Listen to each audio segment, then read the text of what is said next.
Fury fight, obviously the opinion on Ngannou was very different compared to now. There's a lot more awake to the idea that Ngannou could fight at a high level in boxing.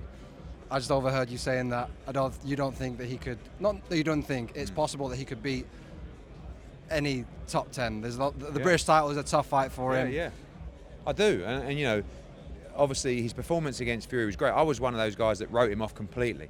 Like, no chance, can't win a round, mismatch, everything. But what he showed us, you know, and I guess with his story and, you know, meeting him, I should have known really that his resilience and the mental strength that he had and the power, but I just didn't subscribe to the fact that you can just stroll into a sport and beat the number one, like, with no experience. And that's what he did. I know he's sparred before and he's a stand-up guy in MMA, but it's not boxing. And that's what makes him dangerous, is that mindset, you know. And we know that in the heavyweight division, the power that he possesses is dangerous.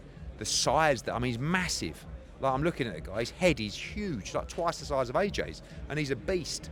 So you've got to chop this guy down, and you know that it could take a lot of chopping. So we've got to be active in the fight, we've got to be smart in the fight, and I believe AJ will do a job on him, but it's a very dangerous fight. Given his last performance against Fury, would you say that this is a legacy fight now for Joshua? Obviously, on paper, Joshua should win anyway, but how much value does a win over Ngannou have compared to his last few opponents? Firstly, the thing that I'm most happy about is that His Excellency has confirmed that the winner of this fight will fight the winner of Usyk against Fury. For us, the dream has always been undisputed. And I said to AJ before the head-to-head, you are 2 wins away from becoming undisputed. And you should beat Francis Ngannou. We get the job done on March the 8th, you've got 1 win. And if Tyson Fury beats Usyk, you've got the biggest fight ever in the history of the sport. So that's really the motivation that we need, because otherwise, without that, what are we doing?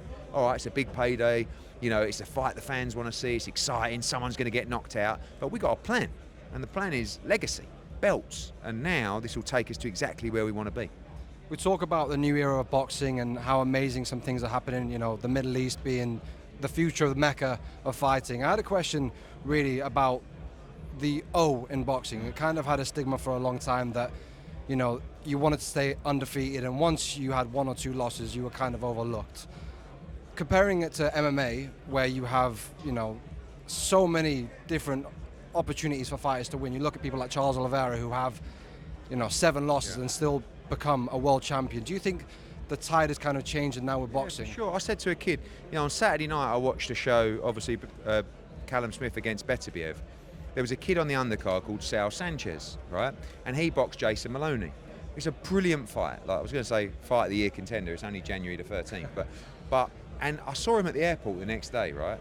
And he's never lost before, and he was devastated. Like, and I went up to him and went, mate, I said, you don't realise, like, people were cheering him when he left the ring. I want to use him on our show. Top Rank are going to want to use him on a show again. There's nothing to being undefeated. It don't mean anything. It's about entertainment. It's about the fights the fan want to see. And it's about fighting with that tenacity and that spirit that makes you a must-see TV. So focus more on how you entertain in a fight rather than just protect the O. Because, you know, it's just going to get to you. We all want to be undefeated. Everybody wants to just win. But, you know, if you don't win, giving your all and entertaining, sometimes ain't a million miles away off the same thing. Eddie, you're a busy man. I'm going to let you go, but thank you for your time. Appreciate it.